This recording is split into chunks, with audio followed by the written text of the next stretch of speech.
Hello everyone and welcome to episode 93 of Competitive Magic with the Carnies. I'm your host from Italy, Andrea Mengucci, and joining me we have Anthony Lee from Australia. Hola. And the two times world champion, Javier Dominguez from Spain. Hello everyone. I also want to complain that I won Worlds, but I lost the second spot in the podcast presentation apparently. So good games, Anthony. Nah, it was just to emphasize more. You know, you'll be second again. You'll be second again. Like Marcio. Wow, that's a strong start, I will say. All right. Hopefully, Marcio doesn't listen to our podcast. Oh, Anyway, he will once we link it. Welcome, Carnies. It's been a long time since we all meet here. As you know, if you listen to our podcast, we are all three together. But during the big events, Javier and Anthony take testing very seriously. As a matter of fact, they almost always do very well.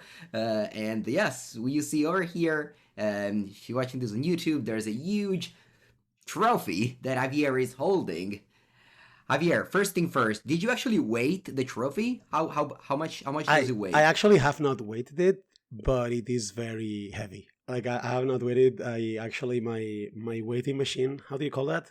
Scale? Like the balance? Yeah, the balance. Scale. My scale one is like it ran out of battery, so but once I have the battery, I will actually weight it, but I don't know how much. But it's definitely not like it's some kilos, maybe 12. I don't know. 13, I don't know. Yeah, I saw the picture of Gennaro with your trophy, and I was like, that sounds much bigger than when you hold it.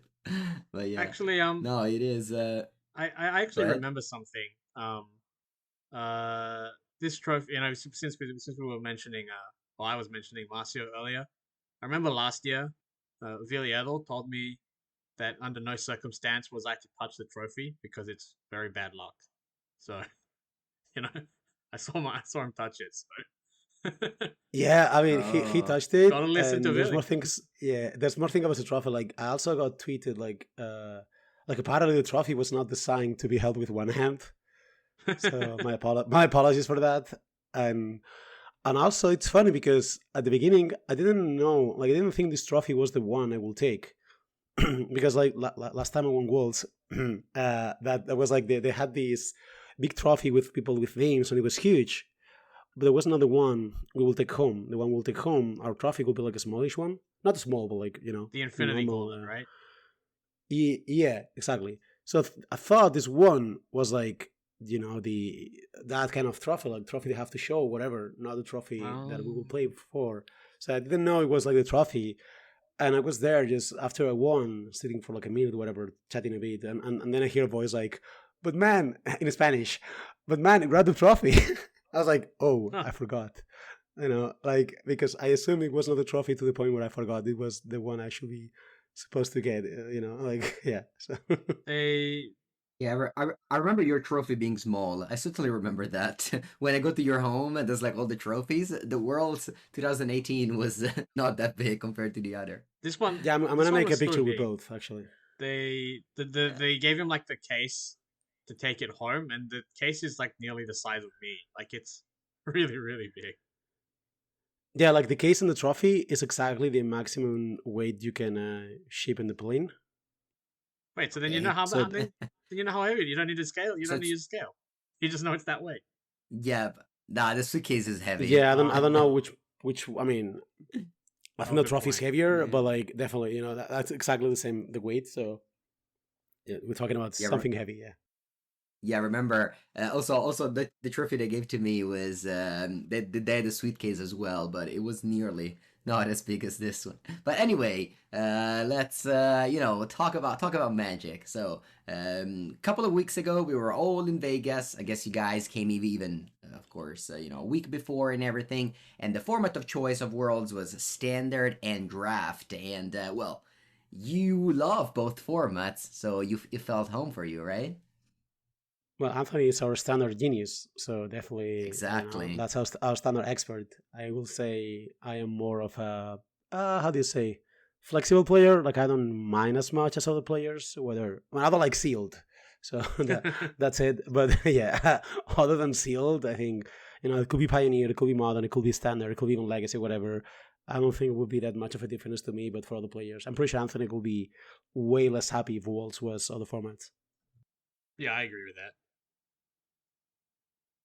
Maybe But well, fine. It would be there fine. were other formats played. I want to say it right away because every time I play a tournament, I go deep. I feel like in the same venue, I get this feeling that Mengu is qualifying for another tournament. Like, Yeah, the side event on the other room was going on, and yeah, I mean, you said you dislike Sealed, but definitely Sealed smiles at me in in these events lately.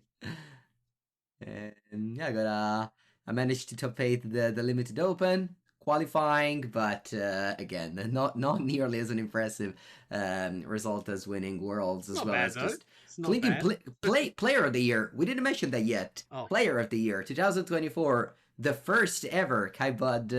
Was Simon Nielsen also Kai Bud Player of the Year title? no, I think Anyway, this no, I one don't is think Kai so. Bude. I think the one is the okay. first. Yeah.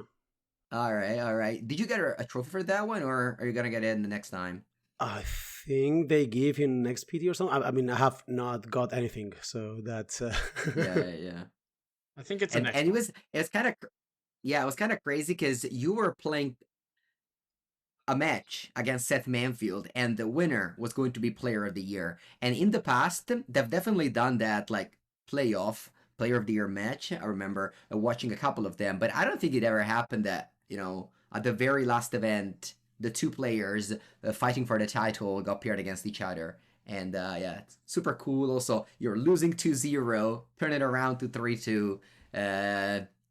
We were me and Anthony were actually watching it together in the on the panel, the watch party in Vegas. So it was cool to watch it in front of hundreds of people and cheering for you. Yeah, It I was mean awesome. that was wild. Like, I mean, I guess I will talk a bit later about the tournament itself. But the first thing I want to say about that match is it's probably the most intense match I've played in my life. So that's and I'm pretty old, so that's a lot. But yeah, like I mean, the whole Player of the Year thing. It's like, well, that match meant also that someone that had an incredible season will also get second. Which, like, if you think about it, Seth also got like, I mean, he got second, but he got like PT win, top eight, and like a good result or whatever. Like it felt like no matter what happens, we both had a good season. That's just a good thing for both, right? So well, yeah. It was kind I of mean, wild. Simon Nielsen as well was very close to top eight. It would have been a three tie match, but yeah, no, definitely an amazing top eight. The final was probably the least close match I've seen of that top eight. Yeah, I mean, sometimes, I mean, I said that in the interview, but like sometimes cards really go your way. I don't know how you guys perceived it from the other side, but it just felt like one of those matches where, you just both players throw the cards in the battlefield and one of them has just such a much better draw that it doesn't really matter that much. You know what I mean? You know what I mean, right? Like, he Hmm. just do that's my removal, I draw a removal, and then I draw a land Yeah, that I needed, and that kind of stuff. Like, sometimes your deck just really provides what you need at every point, and like it obviously looked like a easy match or whatever. But I'm pretty sure, like, if we play again, maybe it goes the other way around. Like, sometimes just the demons help you. yeah, it felt like a match of the past days, like let's say modern John the Mirror match where it just Totsies each other, and then whoever draws the 4-drop wins, and it happened to be you. Yeah, a bit of that. I mean, I guess the annex. We can talk a bit of the annex about the annex later, maybe. But the annex card is definitely a very unique card. I will say we had this type of card with Fable and Shieldred these last years, and I think annex is definitely a card that follows this pattern where the card is extremely powerful, obviously, but also like it's unique. Like whatever heuristics you had with other cards, even fables or whatever, do not apply with this card, and that's something I like about this design. So they keep making cards that are like they feel unique. I mean, this looks like a Phyrexian Arena or whatever, but it also doesn't play like one. So I will say Yannick's had a big weight on my final match and overall the whole tournament. Like I did well in the tournament partially because I drew the annex a lot, but obviously that was the case also in Minneapolis, where I top it because I drew fables a lot, right? So definitely the deck is built to be the best Annex deck, and I think well, once you draw Annex, the rest of the deck just felt very cohesive. Yeah, I feel like in well, I didn't play much standard, but in limited, Onyx was very interesting to play. I don't know if you guys ever opened this card in your draft, but it felt like so many times I was winning against my opponent who just played this on turn three, then made the demon. You just bounce the demon and they would just die to the Onyx. So even in limited, it felt challenging to play. Like maybe you have to play the 5 mana first, and then later you open the 3 mana. So I'm sure that in standard you have a lot more demons, but Yeah, it's Not that tricky many though. more. Like, yeah, it's tricky. Go ahead. Your opponent can get rid of them, and your opponent also has more agency in trying to apply pressure to you a lot of the time to try to get around it. So I don't know. It's just a really interesting design for sure. Like one of my favorites. Yeah, certainly. I mean, also for limited, it was even more trickier. As Mengu said, I felt the card was a bomb, but also a card that could lead you into, like as Mengu said, like lose a lot of games to the life total. So yeah, whenever I had it in limited, I mean, I had it a few times, and it was like, this card's good. and yeah, so let's start from well, let's start like telling us about a bit about worlds because I remember. Am I wrong? Did you start 2-2? Yeah, I mean, I did start very roughly. I started the draft with 2-1, with honestly, I think a very strong deck, and I feel like I Hey, you keep lost to saying, Calc in round yeah, 4? yeah. I feel like I keep I saying didn't know this, that. yeah, yes, You didn't even make day 2. yeah. No, I know.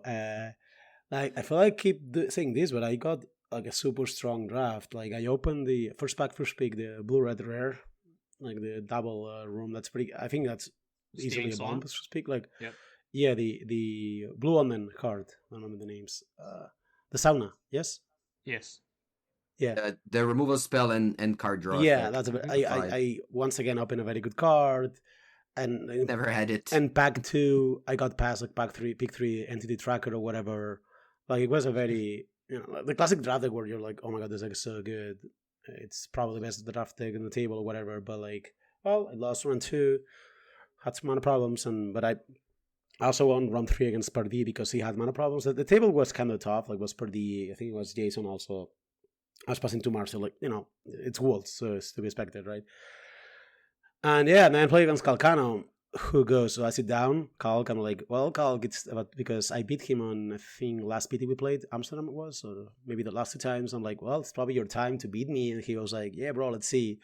And then we share deck list, and he's like, I'm like, oops. And he goes like, well, you didn't even play the 3 mana Wrath. And I'm like, yeah, I mean, Convoke was so bad of a matchup that we just decided to concede it, like, a bit or whatever, like, within. And obviously, he proceeds and destroy me big time. I also, like, I think I kept a 2-lander on the game 2, and I only cast 1 spell in the whole game. So I got, like, a very bad mana draw as well. But I think this matchup is as bad as it gets in terms of, like, the metagame. It was the very worst matchup, so I just died, played like 2 spells in the match for the second match in 4 rounds. So I was definitely feeling like, I was not going to do well in the tournament. These days where you're like, well, okay, this is not my tournament. And I honestly felt like that was okay. I think I said this to Anthony, like, this is not going well, but it was about time. Like, you cannot get lucky every single tournament, can you? So it's fine. I'm going to manage to die this time. Yeah, well, We'll see. that's not how it ended. I did tell him So we'll see. the yeah, I was of course testing with the Team Worldly Council, and they loved just Convoke deck against Dimir. So I guess in that first round things went according for the matchup. Okay, so let's talk a little bit about your deck choice. You guys, both of you, brought Dimir Demons. Was it the team deck? Was your whole team handshake on this deck, or why did you play this deck? I think it was only you guys who brought this particular build of Dimir to the tournament. Well, Anthony, tell them how we almost didn't play the deck. Oh yeah, I mean, it was very close between playing this deck and Golgari midrange, which I felt might be really good in the metagame, and I thought we had a particularly good end slightly unusual build of, but the I guess the last day we had to decide, we ended up going with the demons deck based on specific information that we'd underrated before. So specifically, the Oculus matchup changed things a bit for us, but yeah, we were very very close to not playing the demons deck, and yeah, it was just handshake that played this version of Dimir Demons. There's another Dimir Demons deck, but it isn't really related to this one. That one is um, a mostly mono black deck built around Slasher and Aquazots, Bloodletter of Aquazots, splashing Negate. So that's actually a different deck. Um, so yeah, only handshake. 7 of us brought this Doomsday Excruciator Demons deck. Almost didn't, but we did. So there you go. Yeah, I mean, I don't think the Okay. deck was a great deck, if you know what I mean. Like the deck was okay. Obviously, we did misread the metagame, but also so did a lot of people. Like I think at least different people I talk about the metagame with the tournament, they were like, "Yeah, we didn't expect that much DME or mid range or whatever." So it was not only us, but we definitely missed the metagame call. So definitely, I think if we had, yeah, like, I mean, obviously, if we had known that, like, if we play into the tournament again, I think we could say, like, we easily would have played Bulgari, right, Anthony? You agree? Yes, like very Yeah. very sure. Yeah, very sure. Like, we went to the tournament, I'm like, well, I mean, we should have played Bulgari, but it is what it is. You make your choices and you have to stick with them in terms of, like, the deck decisions, right? So we tried our best. I think the deck was not very well positioned for the tournament, but I do think it was very, very well built. Like, one thing about this is that sure, it was not good in the metagame, but even against the matchups that were not great, or we were worse than Bulgari, I think our plans were very sound, except that Convoke. The Convoke was just bad. But any other matchup, I think we had a good grasp on how to approach it. And I think that's very important, especially in a tournament like Worlds, where also people is more likely to present new things or whatever. And one thing that I got benefit from big time, I will say, in the tournament, and I don't know if Anthony felt the same, but I do think it's becoming increasingly important, is that our deck, like my deck in the tournament, felt like my opponents did not know exactly how to play against my strategy. Like they didn't know what was coming in a way. Obviously, it's open decklist, so they know the list, but they don't really know how I'm gonna sideboard. They don't exactly know how I'm gonna try to execute my game plan or whatever, and that resulted into very good players taking like not that good lines just because I see myself that in testing every time. Like when you play against something that you don't know what's going on, you're gonna play worse, right? And I think in a tournament where the level is that high, it's a big upside. And I think this deck was considerably worse than Golgari for the metagame. I think that's clear.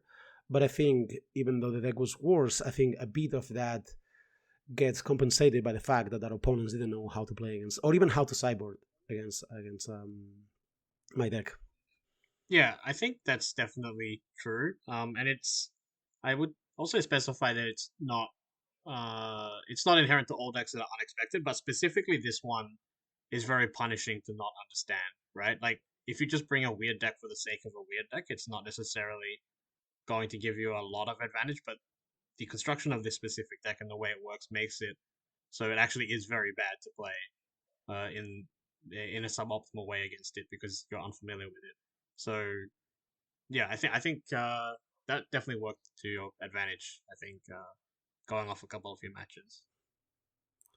Well, true. That's like if you play a weird deck, but it's like Lotus Field combo or whatever. Well, they're gonna know you're playing a Lotus Field combo, right? And they're gonna see you playing creatureless combo, and that's it. But yes, Anthony said like our deck this time was like a deck with some cheap creatures, but also some combo finish. I could go like our deck was able to go control, but also go tempo at the same time. So it was definitely like how many removals should they keep? Should they keep removals at all? That kind of things definitely. I realized this because at some point testing, I was trying to sideboard against our deck, and I was like, well, I truly don't know how to sideboard. So if I don't know how to sideboard, how like I know the deck and I don't know how to sideboard, how is my opponent on zero games going to know how to sideboard well? That will require testing for them, I think. Yeah, so for Golgari mid range, of course, you know your finalist Marcio Carvalho, he was a Golgari mid range. You said you would have built the deck slightly different.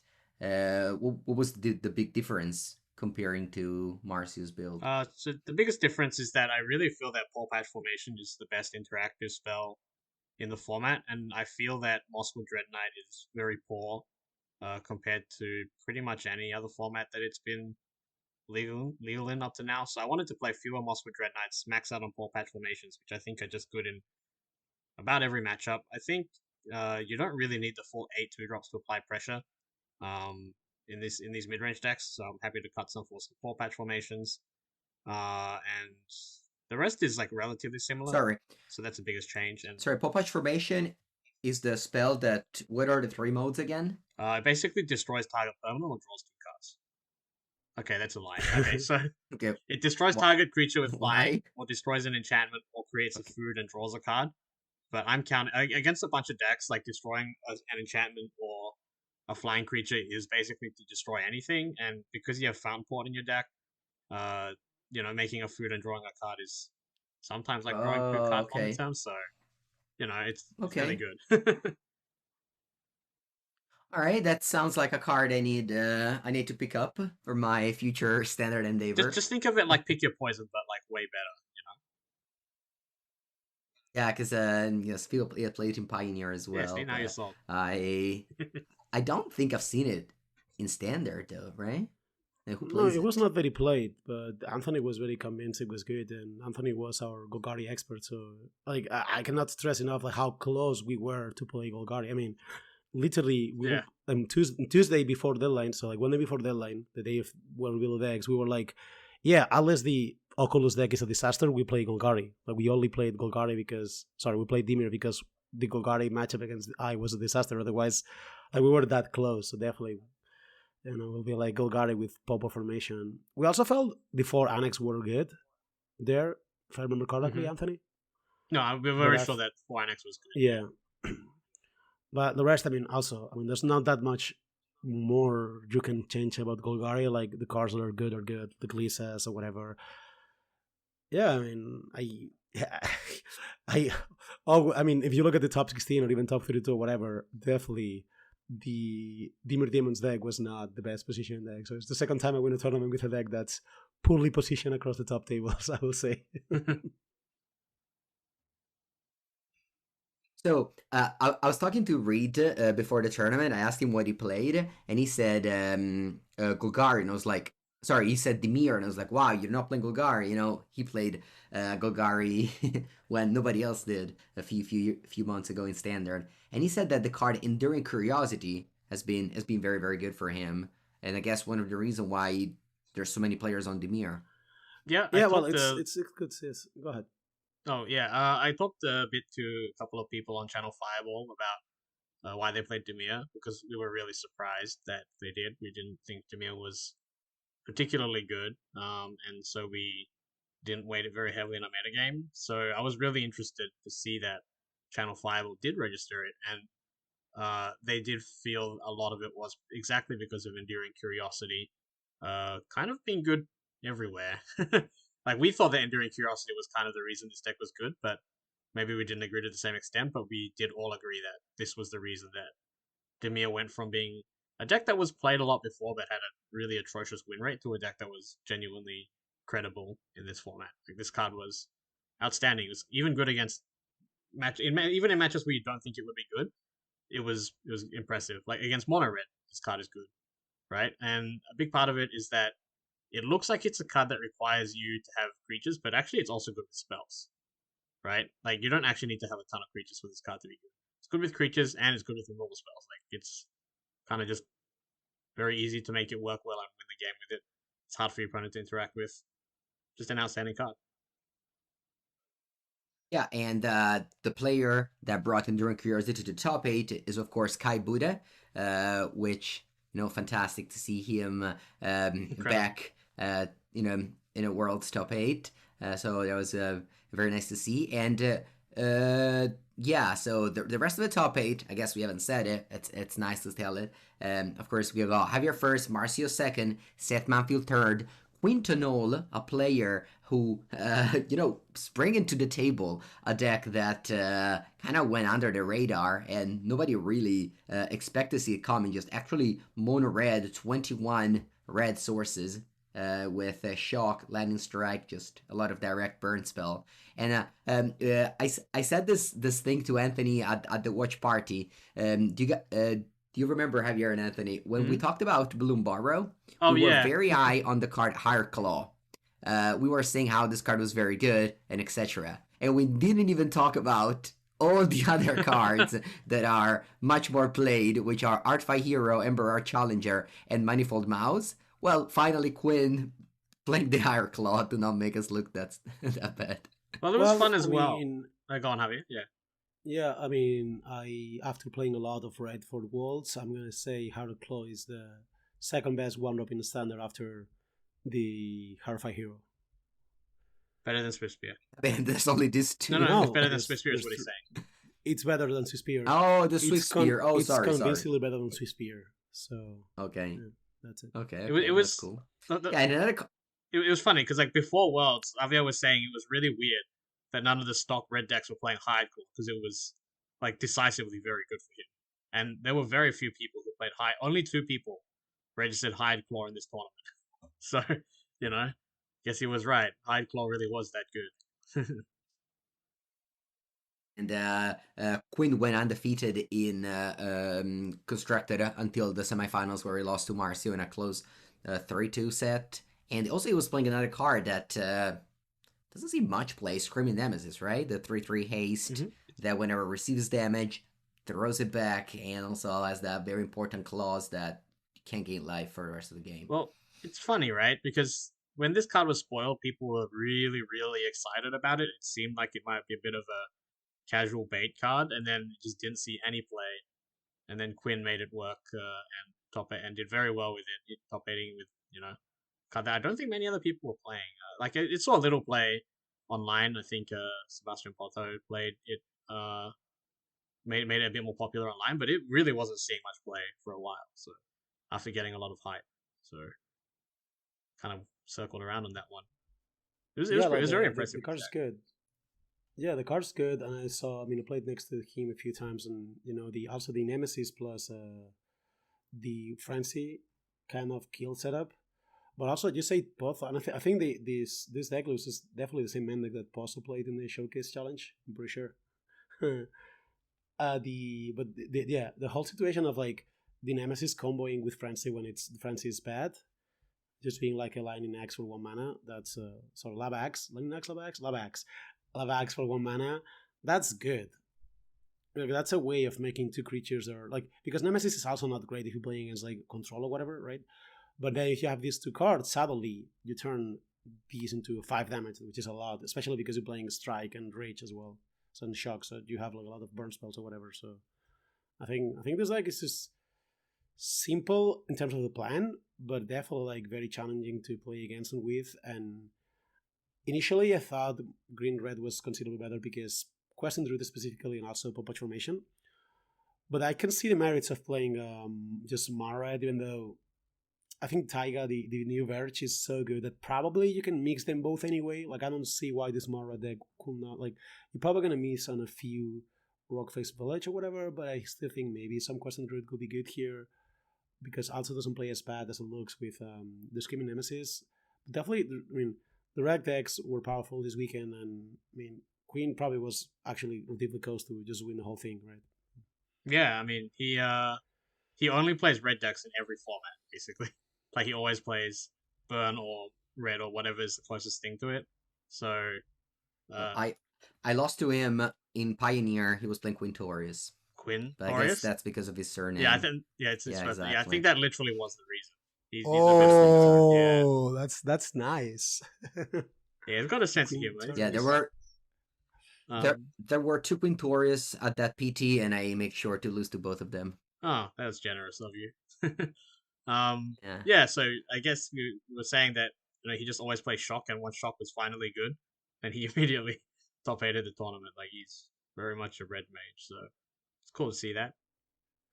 Well, I mean, Yeah, that's a and good level of playing, right? If he always plays red decks, he definitely played this deck very well, and that's also it's very important for a tournament like this, I think, to play your deck well. So it's Agreed. Yeah. we keep seeing experts playing. This player only plays this, and then they do well. Like this player only plays That'd control, be and true. they do Yeah. well. Yeah.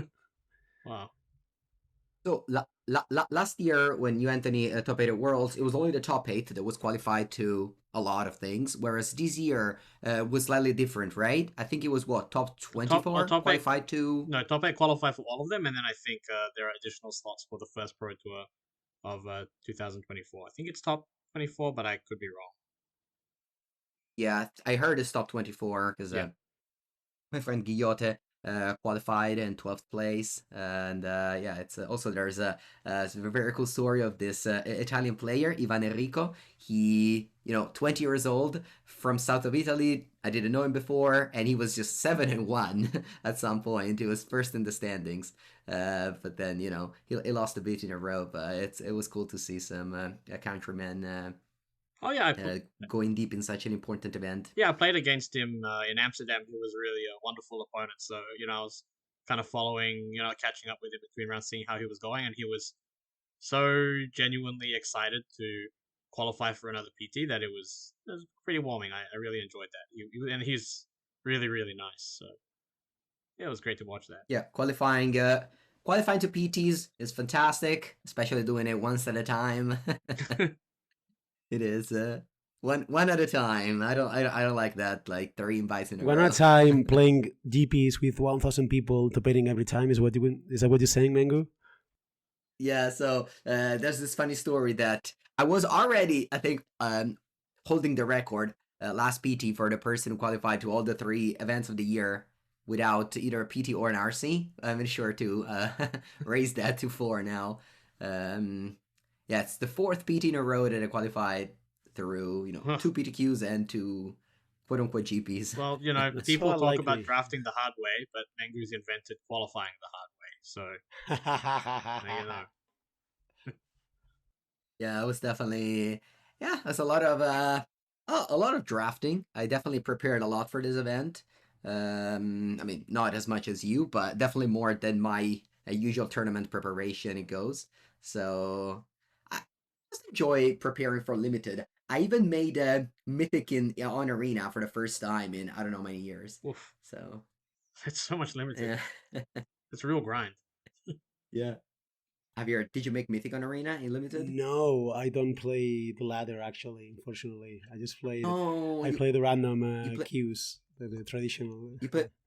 You play best of 3? I play best of 3. Nah, I can't. I think like I find arena is like a video game. I just need to finish the video game. I need to make It mythic. is a video game to me also, but the video game doesn't end. No, for me well, it I ends. mean, When I made mythic, I started drafting a magical line.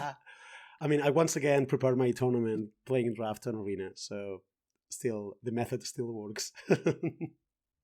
For sure. Yeah, no, it's totally fine. Hard to argue with the result. Draft arena, on the park, watching the sun with the phone internet on the iPad. That's that doesn't get better than that. Yeah, arena on phone is so broken, honestly. Phone or iPad, yeah. Just you can play it everywhere. You're in the bus, you're in the park. It works every time.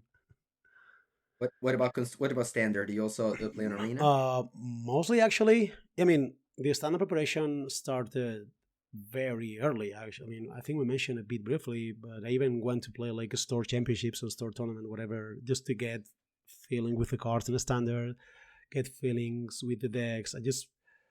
I mean, probably didn't play as much as Anthony, but I felt like I played a lot of a standard just before the tournament, like before the set even released, if you know what I mean, just to get feel with all the cards on the deck. So yeah, but mostly arena, yeah. That was ladder though. That I got mythic there.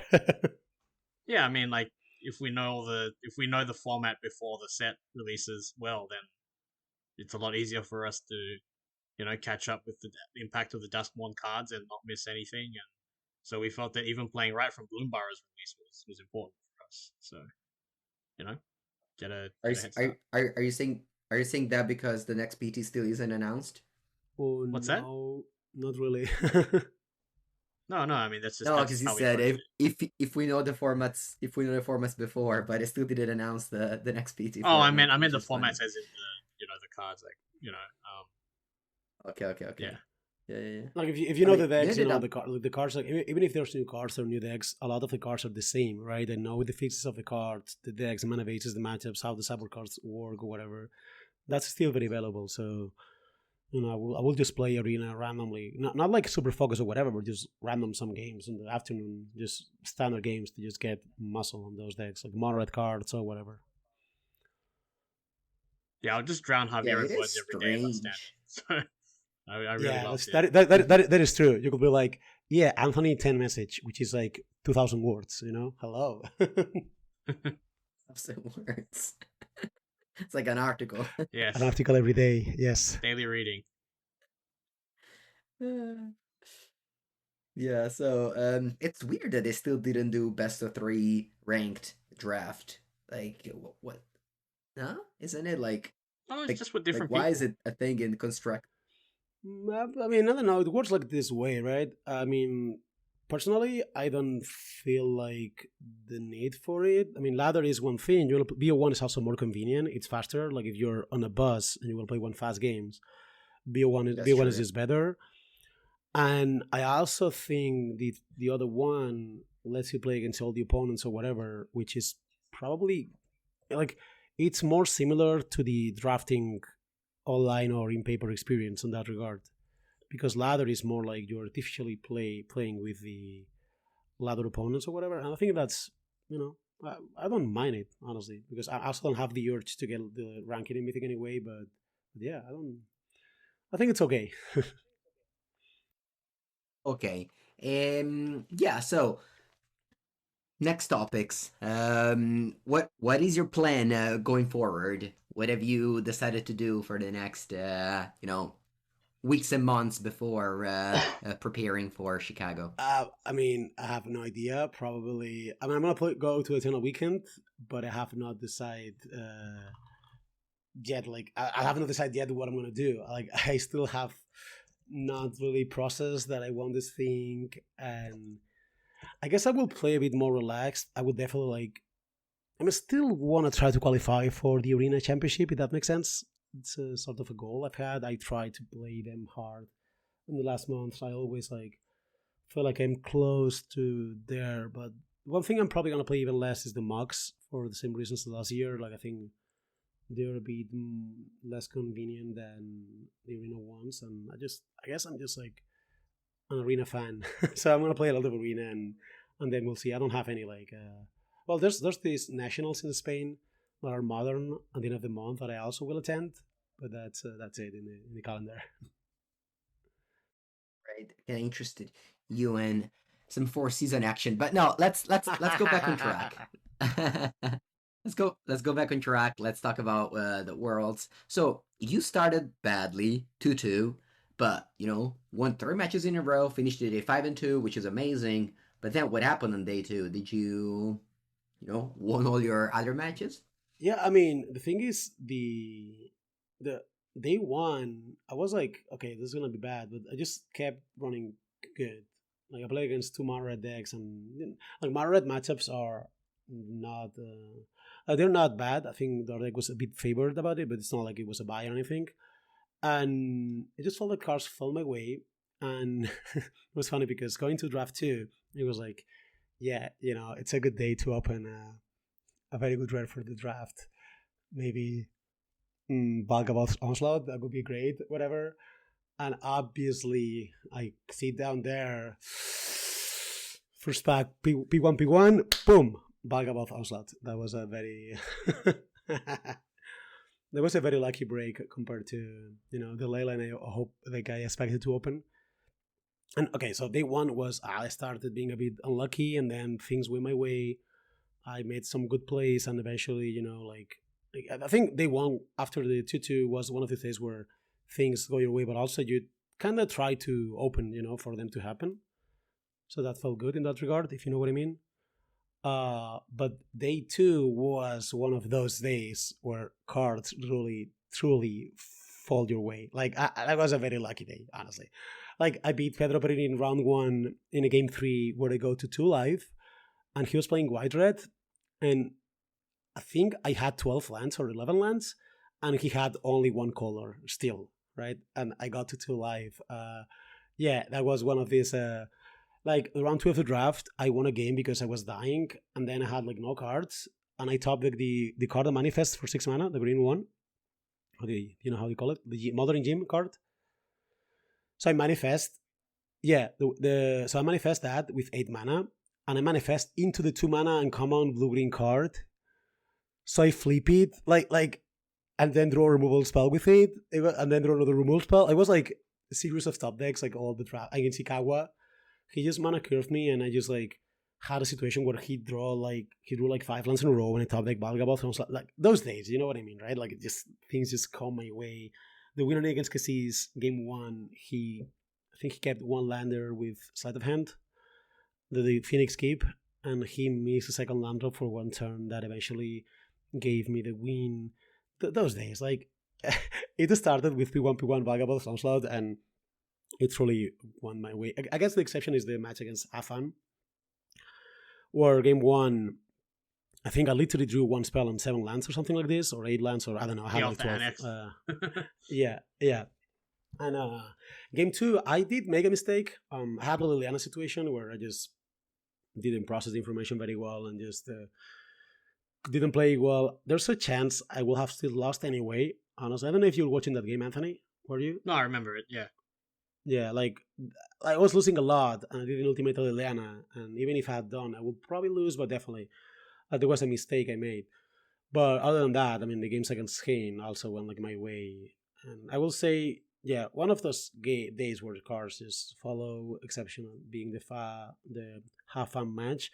And the Cassis match was winning in. Like my breakers were not good, so if I had lost the match against Cassis, I would have been out of top 8, so I was literally playing for top 8. But I think he would have been on top 8 if he won the last one. Yes. That's unclear, I guess, but yeah. That one was also very intense. I think it was on camera though. But another match where I finally flipped an Annex to Bronco, which was something I never did before. But the good part, you take 8, which is bad. Oh, okay. Yeah, no, because also your opponent can take 8, so you never know. Well, not for us. Not for us. Like our deck was not very well suited to flip the Bronco and to crew the Bronco. Like our deck had no lethal crews in the whole deck, and that's a bit sad. But that didn't, like as I was saying in testing, if we take 8 and flip an Annex, well, then we have an Annex. That's that's yeah. In that game against Cassis specifically, I just could, because he had the mentor, had played this turn, so I attacked with the Bronco, and he traded the Bronco with the mentor, so I could play the Annex, and honestly, just Annex won the game, right? So that was absolutely very good. It was a really tough call for him because he had Helping Hand in his hand, which is why he traded. But if he hadn't traded, then Javier wouldn't have had space to develop the Annexes. He would have had to kill the mentor, so it was like a really, really tough call either way. So I don't know. Yeah, it was close. I mean, we'll discuss it about later. And obviously, like from my perspective, I wanted him to block, but he has the Helping Hand, and also he doesn't see my hand. I mean, he did see the Annex, but also he doesn't exactly know my hand, so it's a bit tricky, I guess, because there are cards like the Vacuum or whatever. Like if I go like if he doesn't block and I go Removal Vacuum or whatever, I guess if I have removal, maybe it's better for him to not. I'm not sure. Even, it's so hard because he cannot cast because he cannot cast the Helping Hand otherwise. Right, so he could cast 1 spell. So is 1 token of Mentor better than Bronco activating once per turn? Like also knowing I have sweepers in my deck or whatever. Like it's because if I get a sweeper next turn I attack, flip another card with Bronco and then a sweep. Well, then he's another card behind, right? And that's yes, that's the issue. That's pretty bad. I mean, I definitely like he said like he made a mistake, maybe. But it's not one of these mistakes where it's clear that the mistake was made. It's more like, well, given my hand and his hand and how the game went, definitely would be better for him to not block. but I could see a round of cards where he does win because he blocks, if you know what I mean. Especially Yes. with sweepers and some graveyard hate, which is honestly at the end of the day one of the reasons we played the vacuum. Remember, I didn't like the vacuum. We did not. It's Yeah, we did not, yeah. but like I think having this kind of card here, where he's like the helping hands are very good in the matchup, but he knows that if I draw a vacuum, then the helping hands are useless. So there's like every turn that happens, there's a chance I drew the vacuum on these cards are because he had two helping hands, if I remember correctly. Yeah.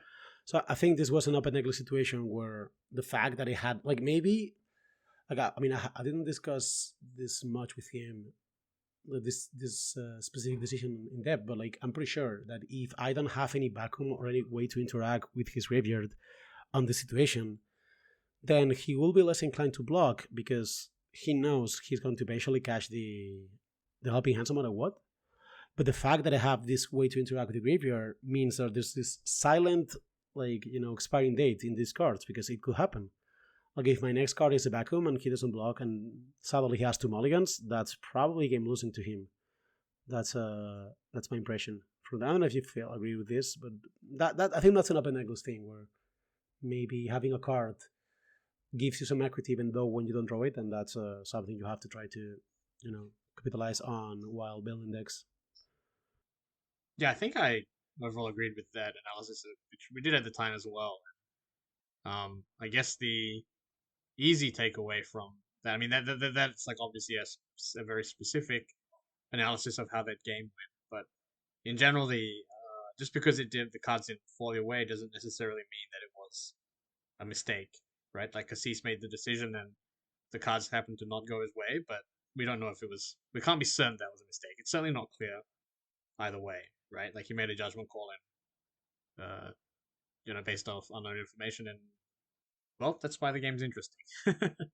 No, yeah, I mean, at this time it was not really about Cassis not knowing Yeah. our deck because Cassis is our teammate Oh, and he he knew it. knew what our deck was, doing. So it was not about like, yeah, this is the first time he played against that card because multiple opponents had to read and be like, oh, but how does this even work? Like opponents were like, well, about like going to look to the exile cards, and I was like, no, stop! Like it's the air face down. That's why the card's fun. Like like most of my opponents just didn't know what was going on. I mean, they knew what was going on, obviously, but like they didn't know exactly how to play against the card, how the dynamics of the card would work, and that was definitely good. I just remember the Rolo tweet. You remember that the day before the Yes. tournament? They actually tested a lot. Like Calc, up to like 3 or 4 days before the PT, was just playing like this blue black demons deck, and everyone was like, "Nah, Calc, drop it. It's not good." And then he dropped it. What was the Yeah. tweet? Like, imagine not playing Splinter 3 in the tournament or something like this, right? I Inverter. think no, it was Timur Inverter. Yeah, How was Yeah. that?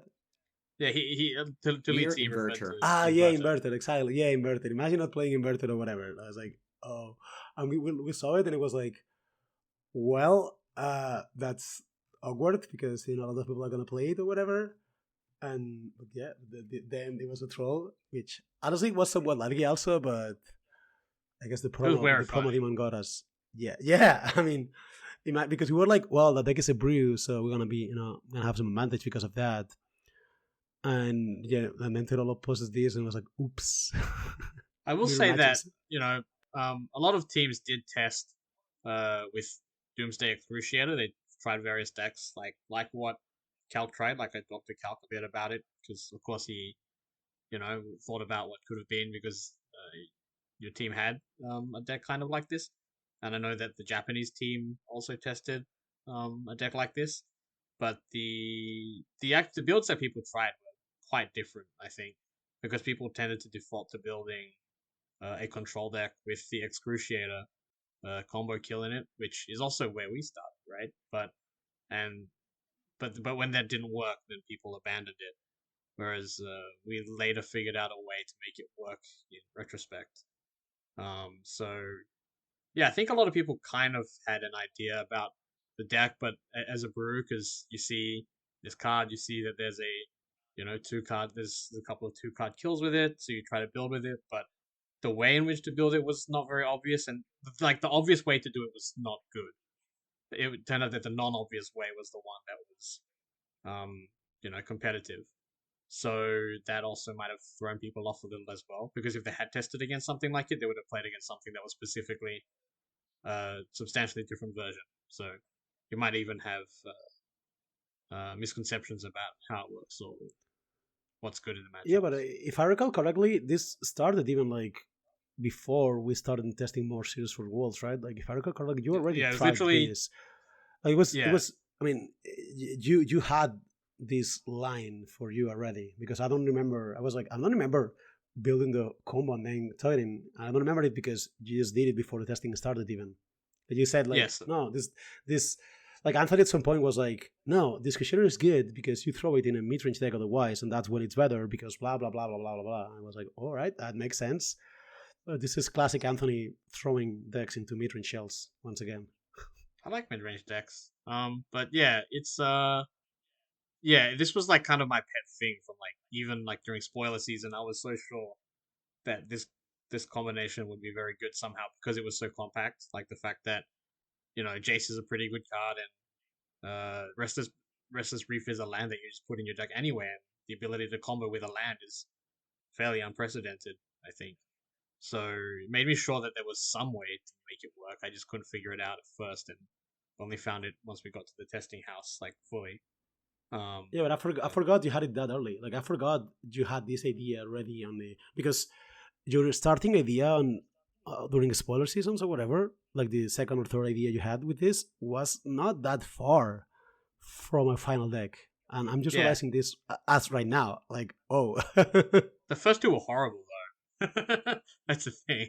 The first two versions, the deck was barely functional, right?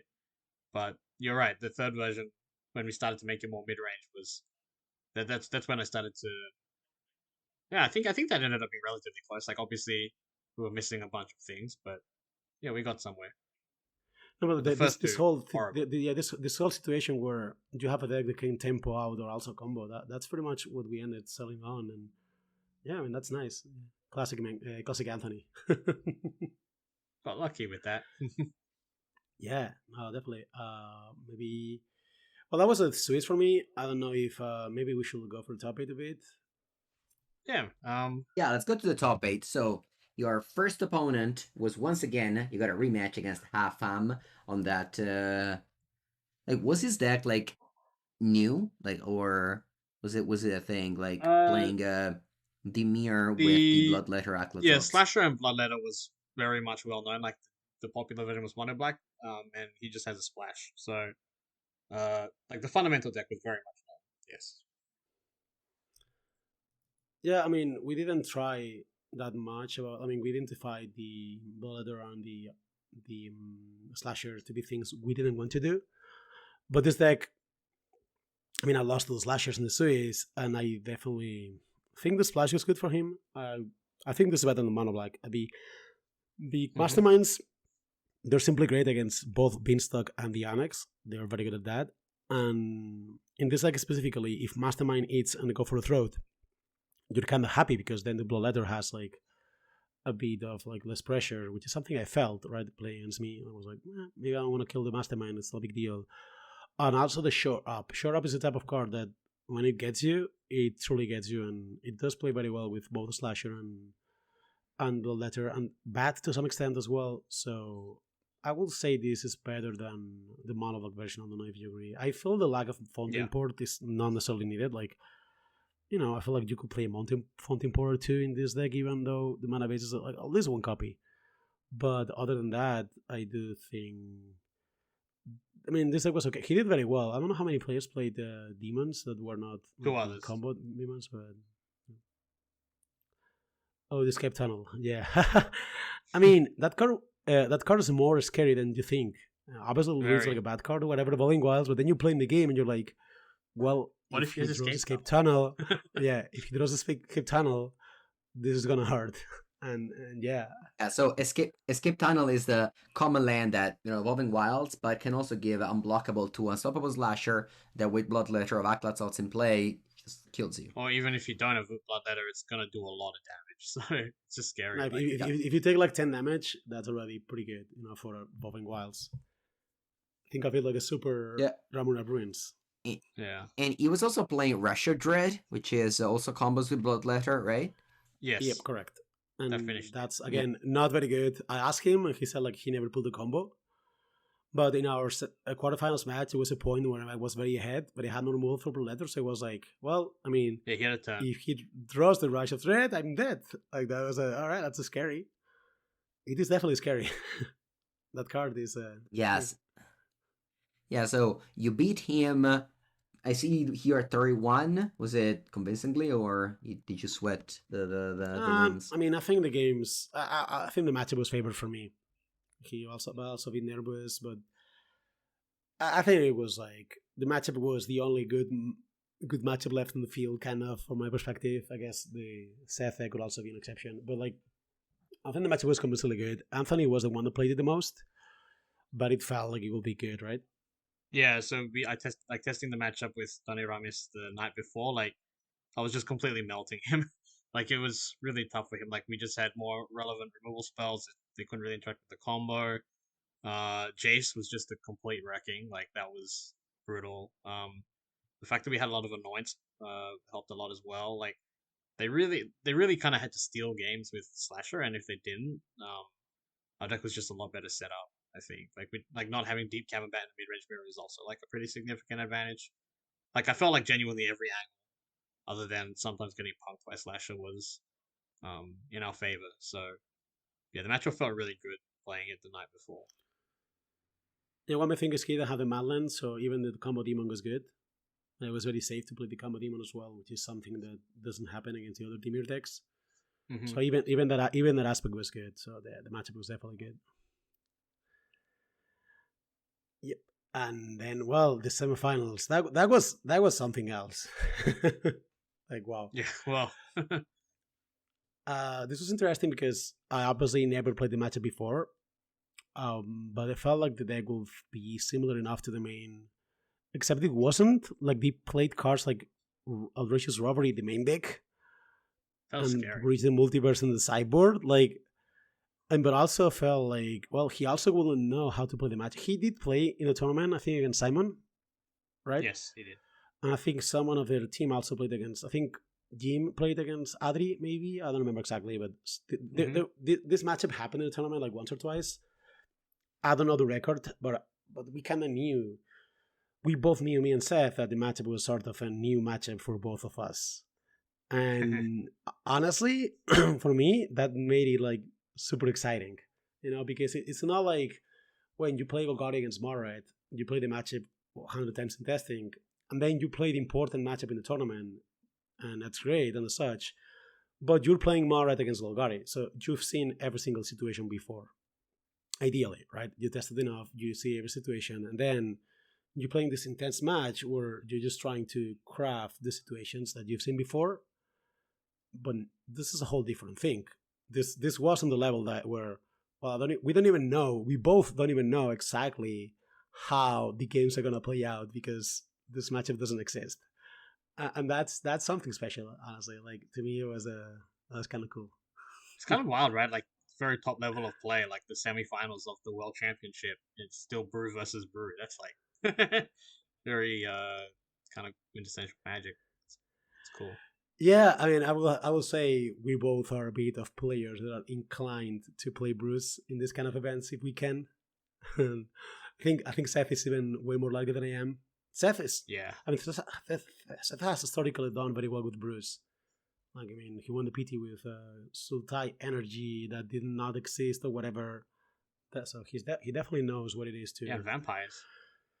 Yeah, but Vampires was more like they had a good deck overall. Like, it was a brew in a way, but but the other one was like a brew that just like was only brewed for the weekend or whatever, And he has done some sick top ways to like with decks like that, and yeah, I mean the Bluegreen Flash for the Arena tournament, that was his brew as well. That's a very sad thing. But yeah, and then I mean the matchups on camera. I mean, you guys watched it from the party. I will say it's a good watch, wasn't it? Very much so. Yeah, it was a good Yeah, fight. it was good. It was very good. Also, the last moments when you milled him for 30 and you're clearly like talking a lot to each other, but we didn't hear anything. It was kind of weird to understand what was going on because he also like on the next turn he actually put you to one life, so it wasn't that far Two off, life. It was you two know. life. Yeah, it was like 16, and I will take 2 to 14, and his maximum damage Sure. was 12. So yeah, it was 2 life. But 2 life is like enough, Like it was like, yeah, this is 2 life short, so that's good. So I'm just gonna pull the trigger and hope the last card is not something I have forgotten about in the open deck list. But it was not. Yeah, so we said that Seth loves brews. I remember when I was testing with him for PT. Let's say it was Minneapolis. He had the Bridge the Multiverse card. He was playing like Arachnus Ramp, and this deck is very similar to that. And Yeah, actually, kinda. as that card as They actually well. played in the tournament, right? They actually played that deck into the actual PT, didn't they? Yeah. Yeah. Him and Reed and I think Jim Davis. Yeah. Yeah, the Bridge the Multiverse Ramp. But yeah, so we got to the final. Well, I We want to set say it. about the breach. You Okay. cannot like. So this thing that happened where I had this Jace plan in game 5, and he top deck breach the multiverse, and it was like, well, this is a not situation where he's happy that he top deck breach the multiverse, and so am I because I had the 2 Jaces in my hand. So that was Milton a for 10. yeah, that was a okay 10 because he had like 42 cards or 44 cards or whatever. And I was like, all right, now it's real. Like this time I was sort of happy that breach the multiverse happened there. That usually you're sad if you're playing a slow matchup and they play this card. It's like it's supposed to be mostly game over, right? Yeah. But it was game over, but not for me. So that was Fallen ambulance, but not for me. and not likely. Yeah, but not like that's not the likely outcome with this card. I guess that's the best way of saying it. By the way, their deck was sort of interesting. The card that impressed me a lot was the Pillage the Bog. I think this is the type of card where they put one Singleton Pillage the Bog there, and the whole deck suddenly works much better because it makes the covered ups better, the robberies better, it just doubles. Like it's a demonic tutor effect. Like I think in this deck, this card is not that far from demonic tutor because how well this card plays with Overlord of the Hangoods. I will say this deck obviously looks a little bit over the place, but it did feel like it was a bit harder to play against than decks like Domain or Mono White Control from my side because the black gives a lot of tools that are very hard to play against. Like the discard spells obviously are good, but this card felt like the money tutor from my opponent because yeah, I guess it's all about how good Overlord actually is, probably. But yeah, also I got lucky because he drew the Blooming Marsh as his 4th land. Yes, I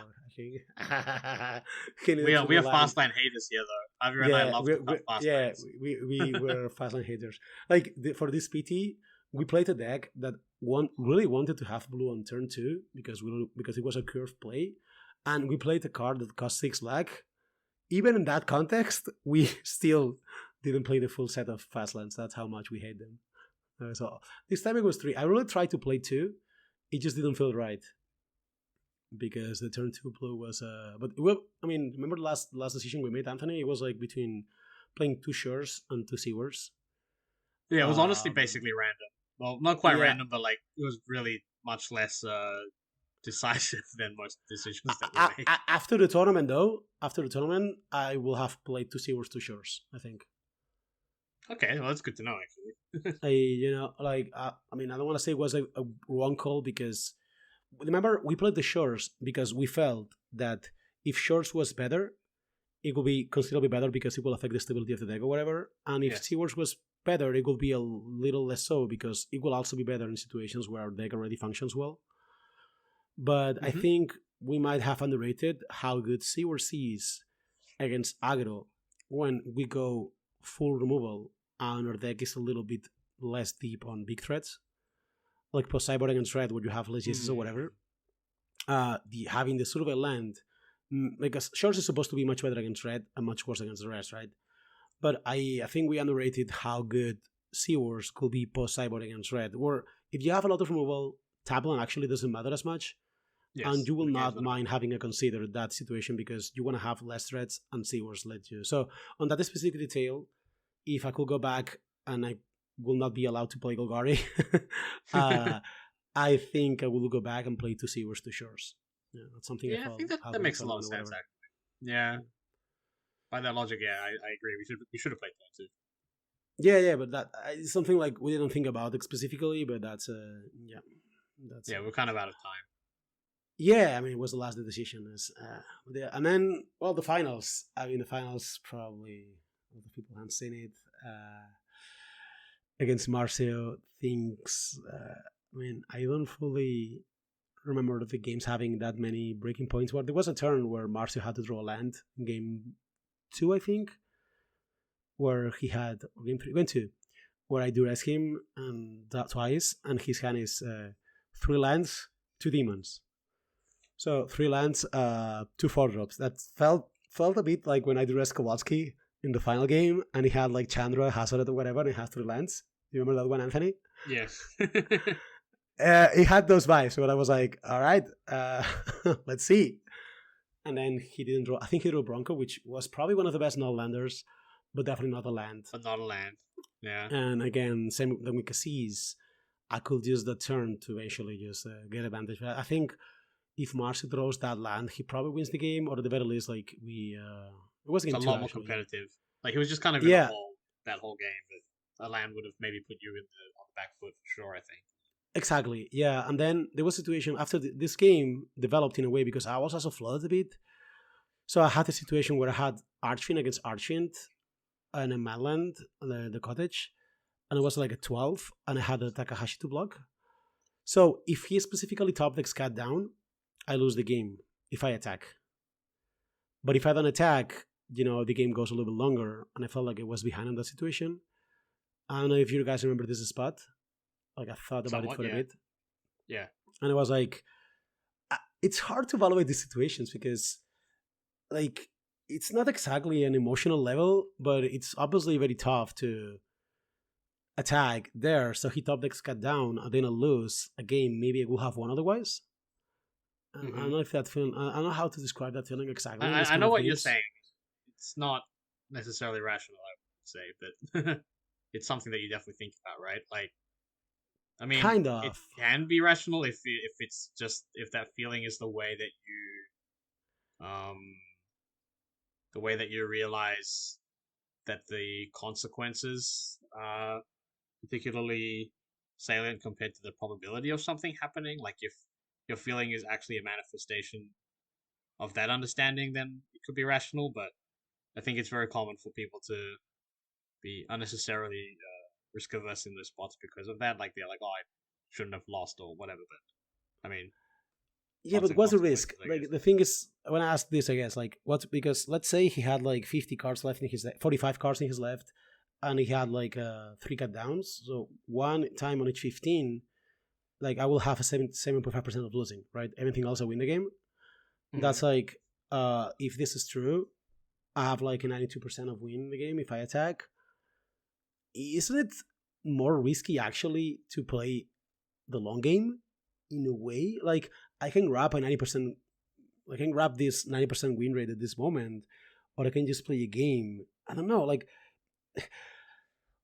my rationale there is get fuzzier, almost right? like the opposite. Yeah, but it's like for me, so I felt like I was not making exactly the risky play by attacking, but the other way around, if that makes sense. Like I feel like the risky play is actually to not attack, because if I attack, I have like 90% to win. How is that risky? In a way, But did you get all these cross thoughts, and you have like 10 seconds to think or whatever? And I felt like it was a cool decision to make in a way. I mean, it's only one you'd rather make than that the other way around, of course. Yeah. I mean, I did face I had this. I think it was against Pardee. I had a similar I had a situation where I had to top deck removal to win the game, and I did top deck removal also. The tournament was really like running hard the whole time, but yeah. So I had this master situation where he had to top the cut down to win. He didn't, and that was definitely a breaking point, I feel, for the match, right? Obviously, because it's going 2-0 into the cyber games is a big tough, deal. yeah, and otherwise it could be 1-1, and then it would be a different story. But then also he had cut down in game three, where I didn't have Broncos. Like like at some point I was like, what does he have? And I eventually felt like, well, he had removal spells or whatever. He had cut down over. He had a lot of removals, which I'm not sure how good they were. He needs to have some, but like I think maybe game two being decided on a cut down made him more likely. Like it has to, right? On a subconscious level, at least more likely to keep cut down. See, it's a classic joke where you win a card with game one and you sabot it out. We always joke about this, but obviously, if you play a new matchup and a card is good in 2 games, you're more likely to keep some copies, even 1 off or 2 off or whatever. Seems totally reasonable. Like in that context, like if you don't know, then I mean, yeah, what better information do you have, really? I mean, exactly, right? And so when he played cut down on game three, I was like, yeah, maybe this is actually related to the game two situation being that rare. Like it was a rare situation where cut down was actually critical for him and he didn't draw it. So I think it was like lucky on a superior level where not only he didn't draw the cut down, but also the game kind of made him think cut down goes better than it would be usually on average, because we played the matchup, but he didn't, right? Yeah. So I felt like that was like, wow, that's lucky, because he didn't knock it down, but also he felt like he needed to knock it down, so he might even keep some or whatever. So that's actually, I never connected that. I just thought it was weird. Like he drew, like when he drew the cut down in game three, I was like, oh, I didn't think it was very good. Like I never really connected that it could be to do with the previous game. That actually makes like way more sense. Yeah, I think it has, right? Yeah. Like even if it's not a conscious level, but at a conscious level, it has to. Like if you lose a game in goals because you didn't knock it down, well, you are more likely to keep it. And I was feeling like these vibes of like, well, things are really going my way, even to that extent, where even the setup of the gameplays will make my opponent will cyber wars or whatever. Like that was, and I also do my cut down, by the way.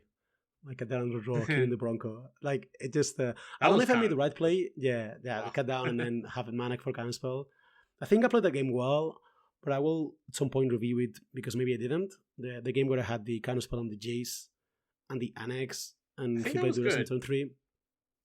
It's hard because I felt he could have Tiro Sandor type of cards very often, which is why I didn't want to play the Annex there. I also could have played Jace, but if I played Jace and he played Demon, it's a bit of an awkward situation. I feel like will not be like I feel like Barcy will never let me catch the counterspell after that. But if I pass the turn, he can never cast a 3 or 4 drop or whatever, and that's not catching a counterspell, but at least makes it so I can get to play Jace with tempo advantage. I don't know. I think that game was rather interesting. At the end, he didn't do that much. He flooded a bit, and he flooded, but also drew a lot of removals, which translated into more flood. Like he practically was just turbo flooded because he drew only like removals and lands and 1 creature, 2 creatures actually. But yeah, I think the game was rather interesting. Probably the only one that was more interesting in terms of like gameplay compared to the other 2. But I have to review them. I have not done that yet, but definitely they were not super close games, but there were some subtle things going around. As I said, like the sideboarding, or even like if I play the Jace in turn 3 or the Annex in turn 3 in game 3, the game will have looked completely different, like extremely different. Yes.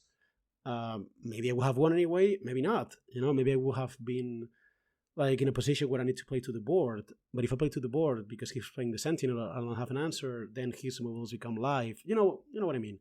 Like this kind of dynamics. Like sometimes you make a play in turn 3 that doesn't look flashing coverage or whatever, which is like not playing a creature or playing a different creature or whatever. And the same way he didn't play Sentinel in turn 3, he played Duress. Like his hand was Duress, Sentinel, removal, land in turn 3, and instead of jamming the Sentinel, he played Duress. If he plays a Sentinel there, the game goes way worse. I think he also played this game well, because if you play Sentinel, I play Counterspell, untap, play Annex, and the game is basically over on that spot. So I actually think he played that game very well as well. But if either of us make a different play there, I think the game develops. Like if he plays the Sentinel, it's bad for him. And if I play the Annex, it would have not been bad for me given his hand, but if he had a different run out of cards, it would also be bad for me. So I think we both try to play similarly in terms of like patience, like just try to not make our opponent's hand good. So I think it was, on that level at least, it was a good game 3, from a technical aspect, I think. I agree with that. It was very interesting. Like it was something that we actually talked about a bit, specifically that turn three. Like those are very distinct options, and from there, the paths branch out quite drastically and drastically differently to each other. So that was interesting. I remember talking about it with Simon a bit afterward because it was genuinely interesting to us. So it's nice. Yeah, it's funny because those are the hardest decisions. I think. Like I think in that Yes. game, the hardest decisions are turn three for both. I think after that, the rest of the game is more scripted because you have more cards, more tools moving, more mana, but it's not as hard because it's all more face up. You know more or less what you have to analyze. But there, it's like, well, how is the game going to look 5 turns forward here or 4 turns? So you have to think about that in advance, and that's yeah. Well, I'm definitely happy that I won, though. Hey. That's an understatement, I think. Yeah. Yeah, definitely. Well, that was Wolves for me. I mean, that was a bit of an extensive talk about it, but I don't know if Yeah, I hope I hope some of the people that watch the coverage closely got to follow along all this Or if not, they can go back and chat that check you it. guys did. Like I think that's like genuinely Yeah. some technically useful advice. To hear Javier talking about his thought process. That's not something you get very often. I think so.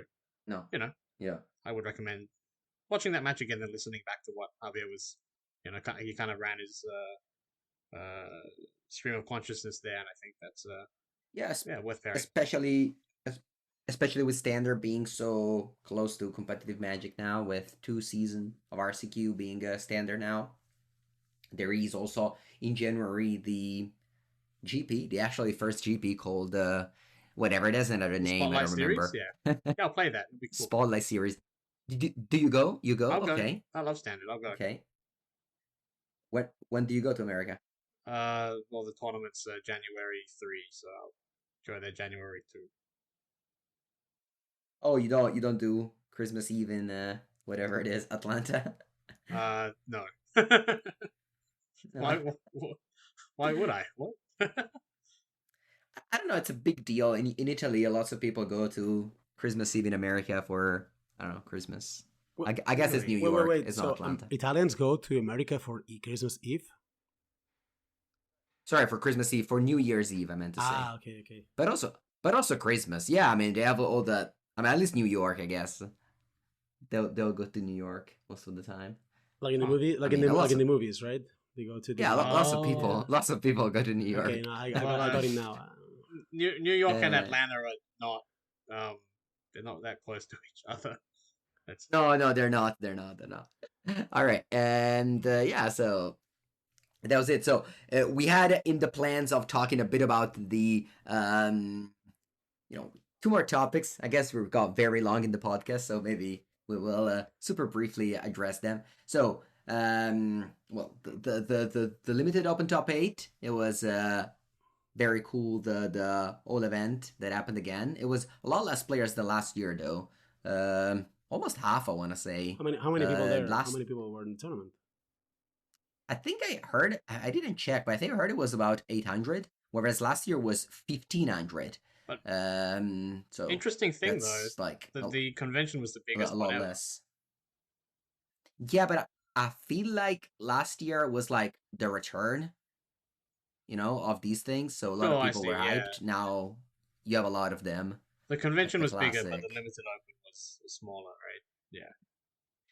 So yeah, I mean, I lost the first round, finally enough, and then I won 11 in a row. Um, and got a double draw, and then in top 8, I lost to Paul Rietzel. I think I had a very good deck. His deck was also very good. We had a close match, and I ended up winning. I managed to do the commentary booth with Anthony and Simon. I That's didn't fun. miss that. I enjoyed it a lot. But yeah, it was fun, of course, and maybe we'll do it again in Chicago since we'll be there.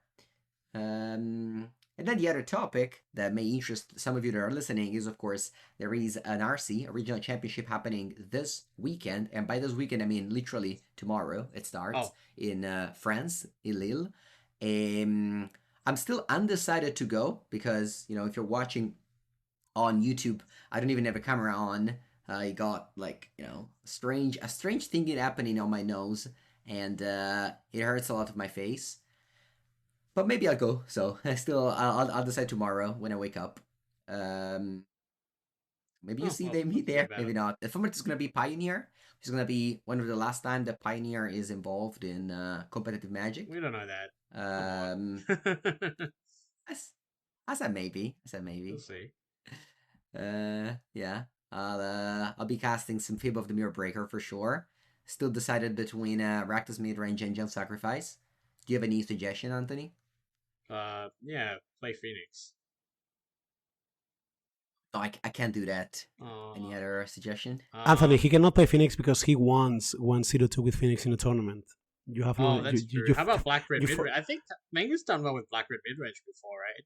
I think you could play Yeah, that. but twice, twice at RC I went 3-4 with Rakdos Okay, Midrange. well, third time is a charm. Although this year we can't go 3-4 because Why? you make day 2 with 6 and 2 only. Oh, well. Well, And you can make 3-4, but take some tenacity to do so. okay, I don't know. I okay. really like Phoenix. I like Black Red. Um, there are some other decks that are fine, like Green White is totally fine as well. Um, have some other cool brews as well, but I mean, out of the established decks, I like those three a lot. what about Jump Sacrifice? Um, it's if you're already, I mean, you're already qualified for the PT, so that's fine. No, I don't think our listener heard the Javier on Discord Yeah. with the said Meow, meow, trombone. meow, meow. Yeah. Well. All right. Yeah, I guess Javier doesn't like the option of Jump Sacrifice. I see. I You see. interpreted the sad trombone nicely. Yeah, that was the message. Maybe you'll prove us wrong, Mengu. Maybe you'll prove us wrong. Or maybe you play mid range and win Yeah. the tournament. Who knows? That's also Who possible. knows? Mengu is a specialist of tournaments that are like large and qualify for the PT. So I fully expect But there have to him be do side well. events, I think. But not the RC. Not the RC is Yeah. the main event. Yeah. It has to be a side event. Oh, you can just call it the side event of the PT or something. Maybe that's Yeah, there's a the nice Yeah. city side of the event. PT. They're Well, cool. on Sunday there's actually a nice side event. It's like a sealed deck team trios, 6 normal boosters and 6 collector boosters. Wow, That that sounds sounds. very fun, actually. That sounds very, very Does fun. it? Yeah, it It it, does. it just Team sounds Silt like is a lot great. of Team the Silt is things won't great. matter. No, No. Team Silt is It's great also and it's fun. it's also a lot of money, but yeah. Oh. Anyway, that's definitely something I want to do if I don't day 2. So I'm not that sad. I always look at the side events. I mean, I will do that if I live And in Dayton in the RC easily.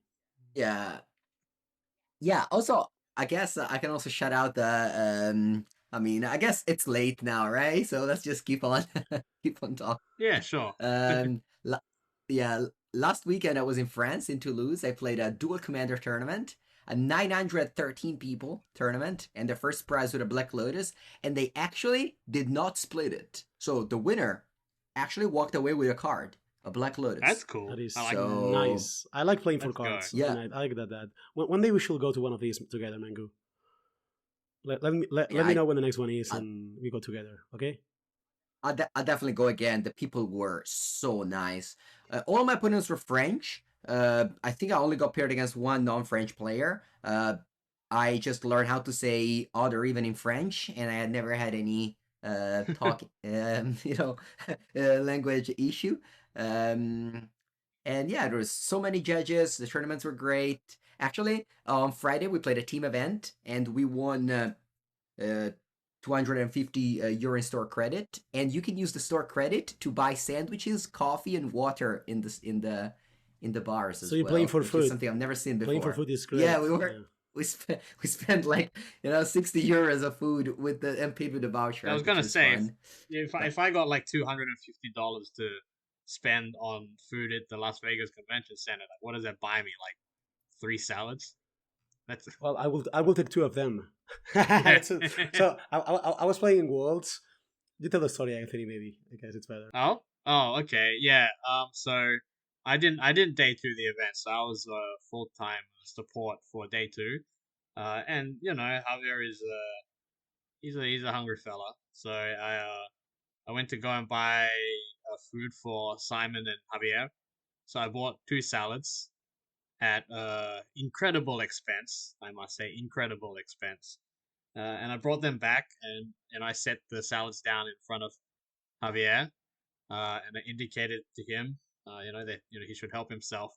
But he ate the first one so quickly that it was very clear that he should probably have the second one as well. So I did ask it did. though.